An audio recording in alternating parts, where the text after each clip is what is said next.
Welcome to Before the Bell, your home for actionable pre-market content. Good morning, traders. This is Chris Buss with Traders Profit Compass with your morning look at markets for Friday, February 11th. Okay, lots going on as usual, maybe a little bit more than usual actually. I'm just going to give a brief overview of yesterday in regards to the Fed. I'm sure you're on top of it. I don't want to spend a whole lot of time getting into philosophy and the Fed. I'm not a real big Fed watcher to begin with, but we were doing really well yesterday morning. We had a good plan to set up to buy that dip. We got the morning gap fill after the rug pull, and then Bullard came out right after I guess it was like 12:30 and dropped his bombshell that he thought we needed 50 basis points in March, and the market headed down from there. So a lot of mixed signals out of the Fed, to be honest with you. We've talked in the past about normally when you have, say you got QE going on, and remember, they're still buying bonds as of today. So they're talking about rate increases, yet they're still doing QE. Normally, what you see is, think of it as a stick shift car. If any of you can remember that, you're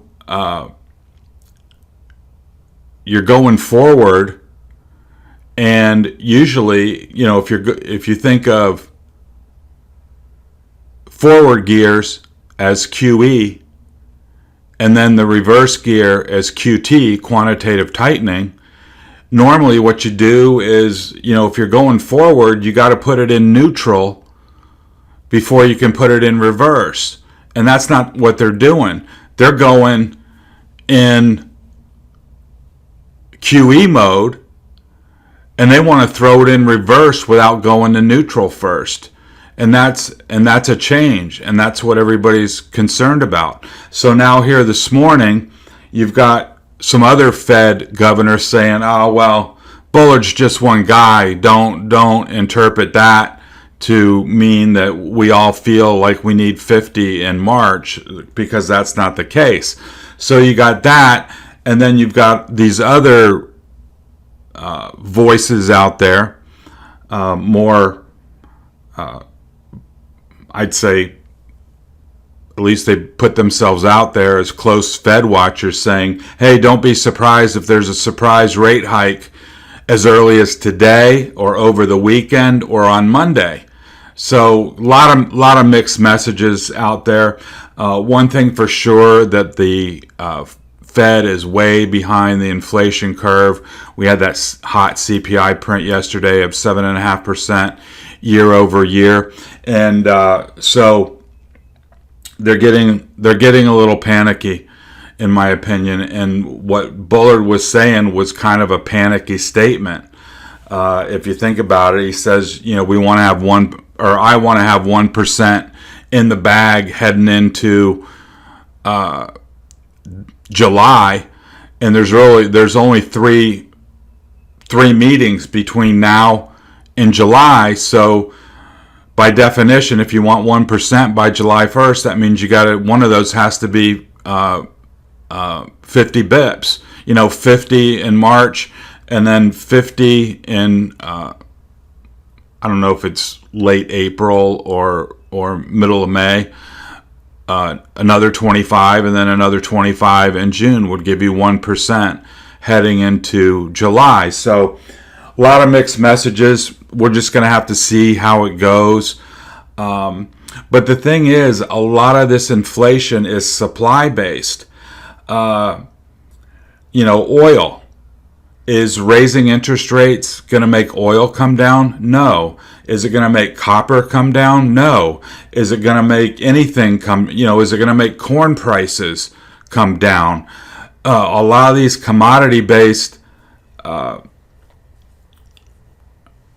inputs do their own thing. They're not tied to the normal demand side. It's the supply constraints are the thing that's driving inflation. And so they could be tightening and nothing really happen materially. I mean, it may have some effect, but materially to bring inflation under control. So they're in a tight spot, that's for sure.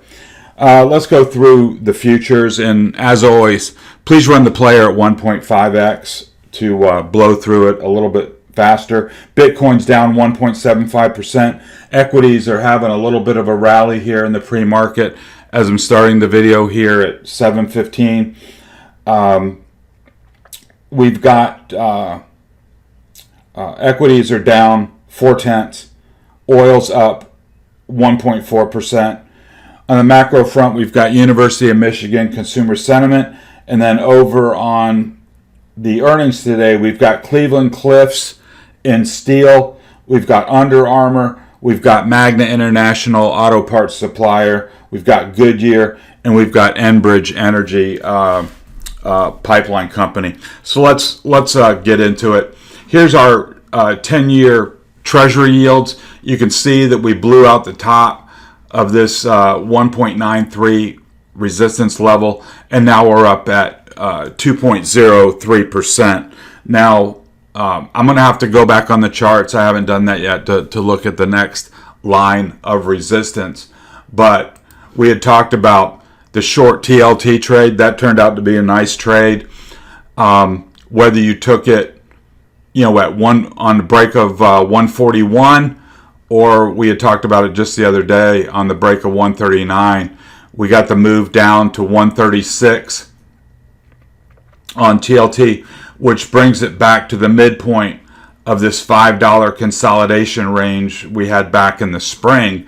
So now, regardless of whether we have a little consolidation here around 136 or not, I think it's going to 134 at the bottom of this box. That's normally what you see.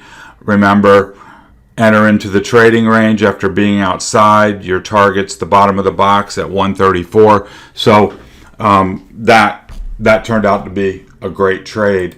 Moving on to the oscillators, I have the New York oscillator posted on the blog site this morning. You can take a look at that. But really the important one was the NASDAQ. And we talked about that heading, Wednesday afternoon. We said, hey, this thing is getting up there. Start, dialing it back. Go to the bank, raise up your stops, raise up your strikes, make sure you don't get out over your skis, all that kind of stuff. Right up to the 60 for a kiss, and then a rejection. And, if you've been around my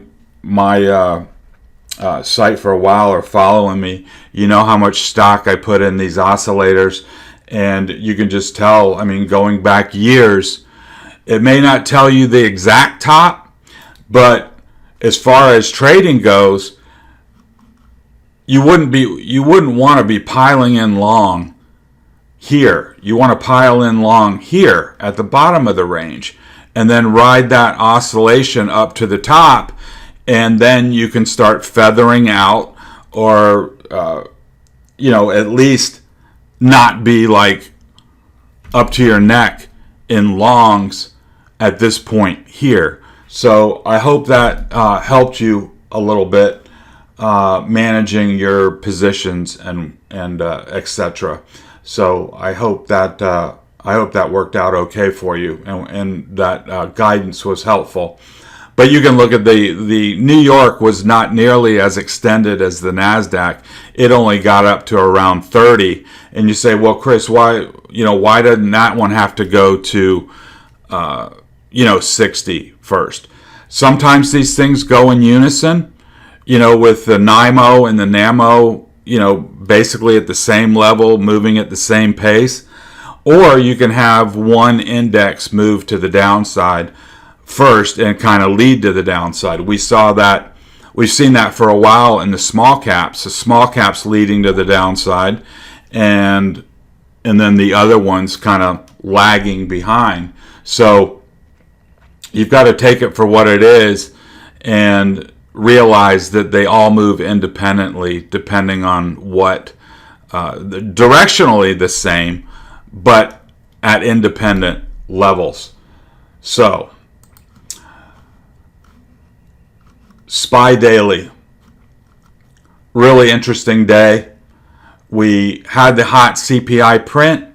We had a big down move in the pre-market. We said we wanted to be open-minded to buying that dip, and that worked out great. We got a run right back up to the top, and notice the muscle memory on price. Rejected here, 457.50.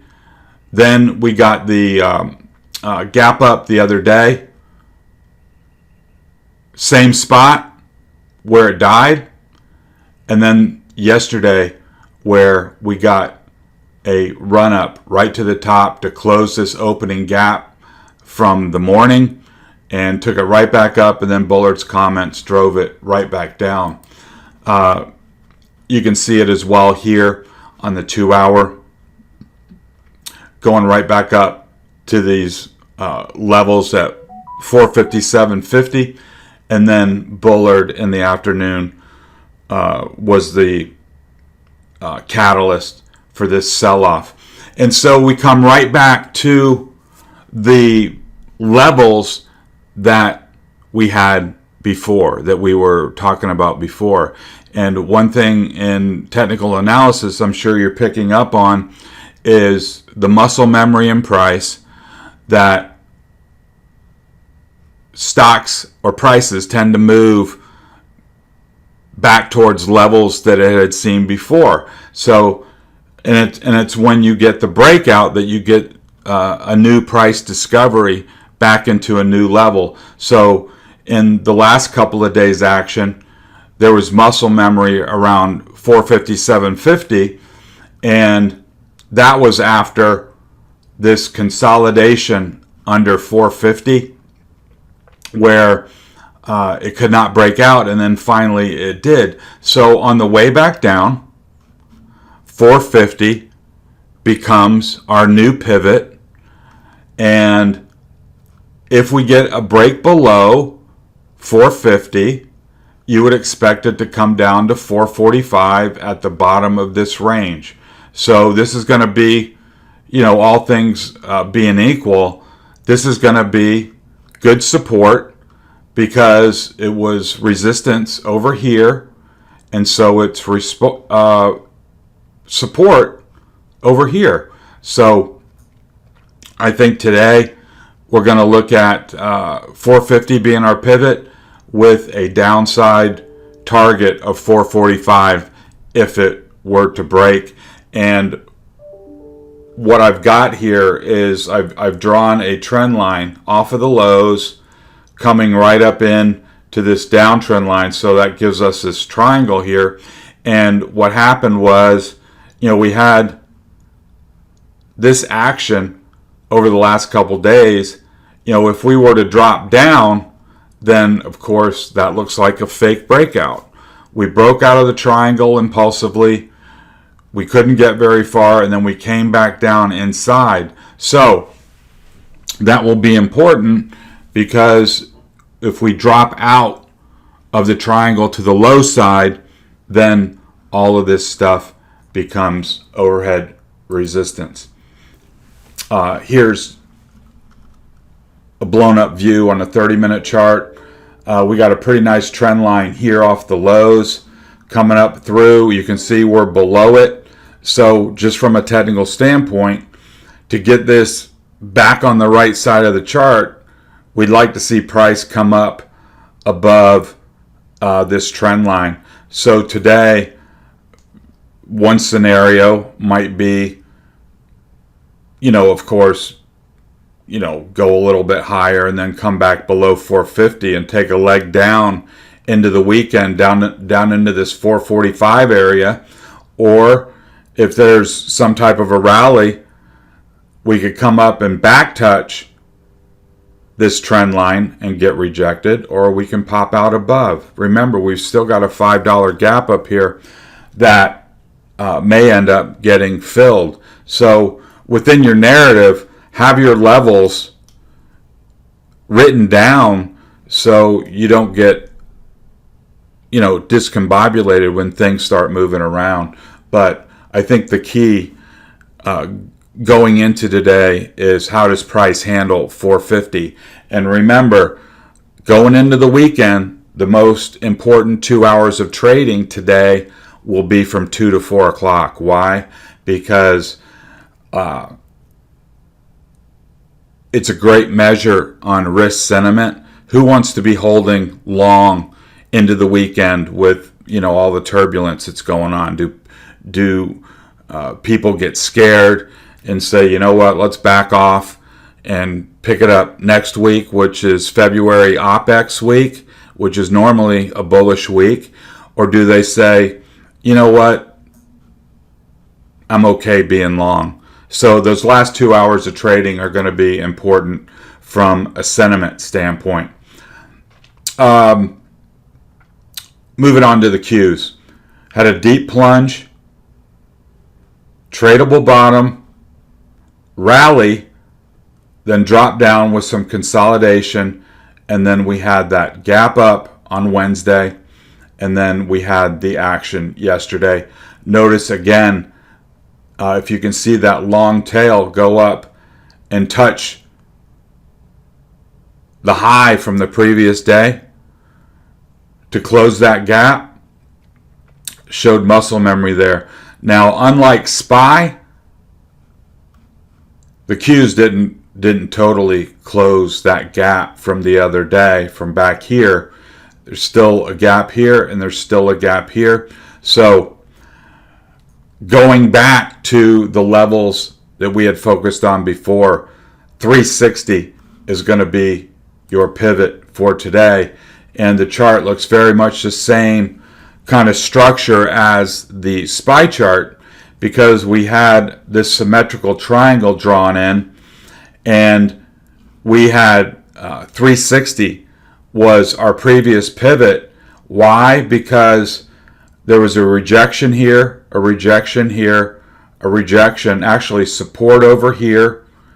Then we dropped below, resistance, resistance, resistance, support, and now resistance. So right along that line, 360, there's been a lot of price reaction. So that makes it our pivot going forward until things change. Now you see the uptrend line off of the low, off this double bottom low. You don't want to really drop below it. Otherwise, that brings in 350, 250 at these prior levels. Notice again, resistance, resistance, support, support, support. So 350, 250 is an important level. And if you were to, or if price were to break below, what I would say is most likely coming back in to 340. I don't think 347 is going to hold it. That would make this look like a fake breakout, then a breakdown, loses 350, 250. I think you come back down into 340. So it's going to be important for price. Number one, bulls want to see it hold 360, but at the worst, 350, 250 right down here along this line. And here's just a little bit more resolution on the 30-minute chart. Here you can see the levels are a little bit different on this short-term chart. But just look at whatever time frame you're trading and find that level where you get a lot of price reactions, and then that will be your pivots, overhead resistance, and underlying support. Now, what I did here was because it's a lot cleaner than the SPY or QQQ chart. The price action here looks like a classic bear flag. You make an impulsive drop, then you rally in this little flag type pattern, and then you have the potential for breaking down. So I have the bottom of the flag here at 202 on the daily chart. So what would trigger that bear flag technical structure is a break of 202, and you can see that that is right where the pink is the 8 EMA and the blue is the 20 EMA. You can see that we've got this full bearish EMA stack, the 200, 50 below the 200, 20 below the 50, and the 8 below the 20. So that's your full bearish look on IWM. And what I did here is I did the math for you, and you can kind of do this on your own charts if you care to. But the way you look for a measured move is you take the length of the first leg. I measured that to be $36 from 227 to 191. Came up with $36 there. And then you subtract that from the top of the flag. And I put the top of the flag at 205. Maybe it should have been 206. Just looking at it here a little closer. And then you subtract the $36 from the top of the flag, and I came up with 169. Maybe, dialing it in, maybe it should be 170. But when you're starting at 202 and your target is 169 or 170, I mean, that's $30 below.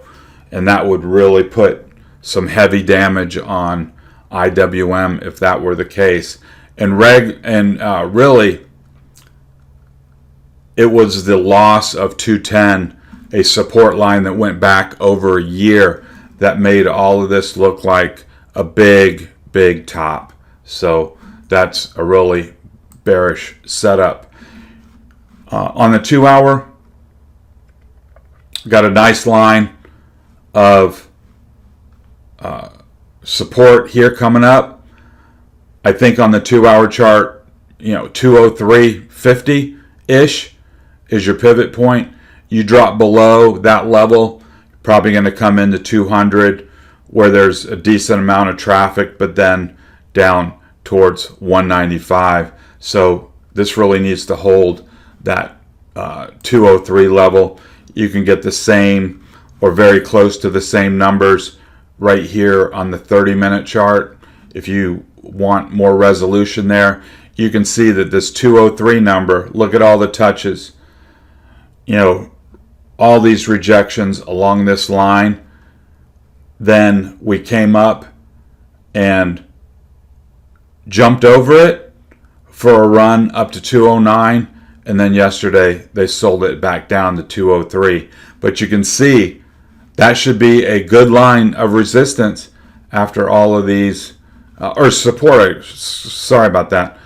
203 should be a really good line of support because of all these resistance levels here. So all this price action should act as support at 203, and if it doesn't, I think you've got a good short against 203 going forward with a stop just above.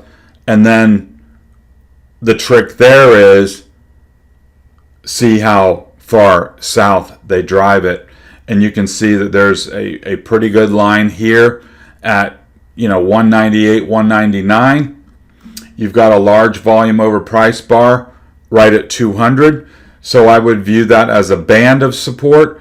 But below 198, you're going to go to 195, and then you're going to be coming down here to 192 pretty quickly, I would imagine. If you're new to the channel, thank you so much for spending some time with me this morning. I do my best to give you good objective levels to trade around, and then you can focus 100% on your execution. If that interests you, please hit the like button and the subscribe button. That way you're going to get post notification content whenever I post a new video. And then over in the show notes, you'll find a link to the blog site where you can register for all my content, and that'll open up our trading room for you if you're interested in that. A lot of people see value there. We'd love to have you, good group of aspiring traders. And then there's a place to buy me coffee as a thank you. If you see value in the trade ideas and the levels are helping you make money, I'd really appreciate the support. Help me keep the lights on over here. Help me keep motivated. That would be awesome. So, and also pass the link along to others that you may have in your trading community or your trading circles that may also benefit from it. I would really appreciate that. Okay, Facebook took the big drop. Now it's consolidating under the big gap. We're right at I think the pivot point between these levels is 228. Actually, yesterday did a good job. I mean, when the market was falling apart, Facebook, kind of held in there. And that's indicative after a huge drop. Maybe some of the sellers have been chewed up by the dipsters. So if you're looking for a Facebook short, if there's any kind of rally into 245 that fails, that would be a good place to be short, or on a break below 216, the prior low, that will bring in more sellers, because what's going to happen is all these dipsters that bought in here, if you get a break of the low, they're going to say to themselves, man, I was wrong. Facebook's going lower. And, like I said yesterday, very bearish setup after this big gap down. Apple, you'd have to say we got these levels nailed. We had the line of resistance here, drawn in, came right up here, spent 5 hours trying to get through 176, could not do it. Probably one of the better trade locations you can find to do a short. Why? Because if price can't get through after 5 hours, you can try a short, and then you know what? If it does get through, you get stopped out, but much higher probability that it drops down than goes higher, especially when you got another layer right above it. So now price is down to the bottom of this first support band, 172. If that breaks, your downside targets are 170 and then 168.50. And then if you lose 168.50, then it kind of rolls downhill from there. We got a big gap down here towards these prior lows that have yet to be filled. Tesla. We said how important this 935 was, could not get through. Then it rolled down to the bottom of this consolidation box. Today, a break below 910, I would say, would open the door down to 880, where you can see there was support here and support here and some traffic back here. So I think it's 880, and then if that doesn't hold, coming down here to 860 where there's a gap to fill. On the upside, if you see strength and get a breakout above 935, you can be long. Never say never. It looks like a pretty good rejection along that line. So any kind of breakout above will make it more impressive, if you will. If it can knock out this line of resistance at 935, that would be something. Microsoft, these levels work too. Support. So today and moving forward, 300 is going to be your pivot.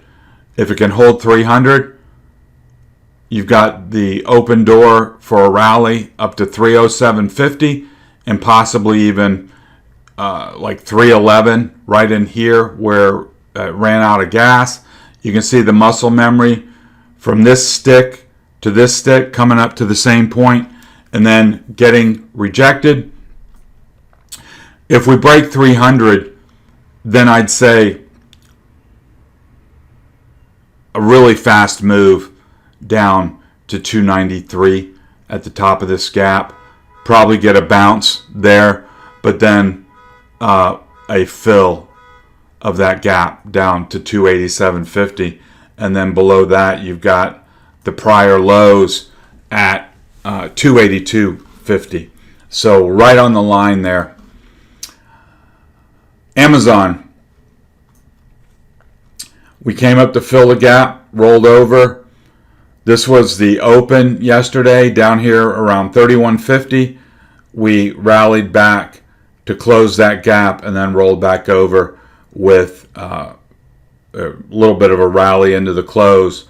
But going forward, 31.50 looks like the line. Notice this value cluster here that runs from 32.50 down to 31.50.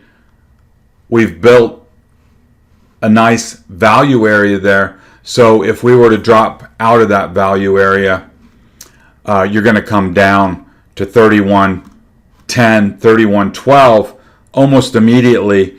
And then there'll be a big test of this $300 gap. And one of the things that you can do, you say, Chris, well, yeah, it's a $300 gap there, but my God, you know, options a week out are $2,000. I just can't afford that. Remember, Amazon is 25% of XLY. So if you want to put on a short on Amazon and you want a backdoor way to do it where you can kind of modulate that cost and still participate in any downside, you can go to XLY and take a short there. And I guarantee you, if Amazon is dropping $300, that's going to leave a mark on XLY as well. So even if you don't want to get involved with Amazon directly, I would certainly have 31.12 alarmed in my system and be ready to go if that thing fires, you know, today or next week or whenever. That's going to be a very, very important line. Moving on to Google. Earnings gap up. Bracket trade, fail, gap fill, bottom of the gap is your pivot point, 27.60. Support, fake breakout, back under trend, support, 27.60. You get a break below, you're going to come to 27.10. You can see that this big value area has been built up. Then you've got a support level at 26.80, and then down we go if that were to break. And actually what you can do is think of this as a bear flag as well. Here's leg one. Here's your consolidation flag. Measured move. Extend the same length from 28.30. That'll put you down here somewhere on a bear flag measured move. Netflix trapped between two gaps. Had the big gap down, run up to the midpoint, rolled over, and now we've spent a lot of time between say 397.50 and 410. If this were to fail here, I think you're coming back to 385 very quickly and most likely back down to the prior lows down towards 360. But I mean, yesterday pretty resilient. So maybe the selling pressure, anyways, has abated. Still a bearish chart, but when you see something showing relative strength, and the market's down 3% and your stock is down 1.6%, then it's outperforming. And maybe just like a Facebook situation where a lot of the people that wanted to get out are already out. So, but still, set yourself an alarm at 397.50 and at 410 and be ready to go. Semiconductors, let's wrap up here. I thought this was very interesting, and it shows you the power again of price muscle memory. Perfect tag of 290 at the bottom of the prior trading range. So big run up for a touch, breakdown, back test to the penny, revisit the scene of the crime, and down we go. So use 277.50 on your daily chart as a pivot point. You can see that classic bear flag type action. You get a break of 277.50. You're going to drop out of that flag. Let's go back and look at the 60-minute chart. You can see it here. I've drawn a trend line off of the lows. You can see that we dropped below, but I would point out you've got a large volume over price bar right here with support at 272.50. So, but I mean, still, that's a $5 move just from 277.50 down to 272.50. So, I mean, I think if you're trading on lower time frames, I mean, that's worth a trade. And if you want to swing it out in time, then you get short on a break of 277.50. You put your stop at like 280. So you risk $2.50 for the potential of coming down here to get down towards these lows at 256. You got $20 of potential reward with a $2.50 risk. That's a good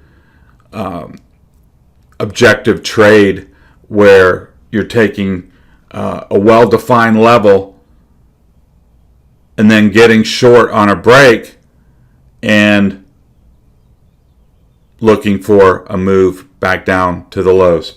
Okay, I think it's a really important day. Looks like I'm looking over at the charts right now. It's right at 8 o'clock as I'm wrapping up here. A little bit of a rally. Let's see if it sticks. Let's see if they want to buy this up and call bullshit on Bullard, or if they want to get panicky at the end of the day and sell it off into the weekend. We'll have to wait and see. As always, stay calm, stay cool, stay in the moment. If you feel yourself getting discombobulated, go get a Diet Coke, step away from the screen. Don't try and battle demons while you're trying to put on trades. Probably won't work. Gather yourself, go back to your levels, and then reorient, and off you go again. So, hope you have a good day of trading. This has been Chris Buss with Trader's Profit Compass. Talk to you next time.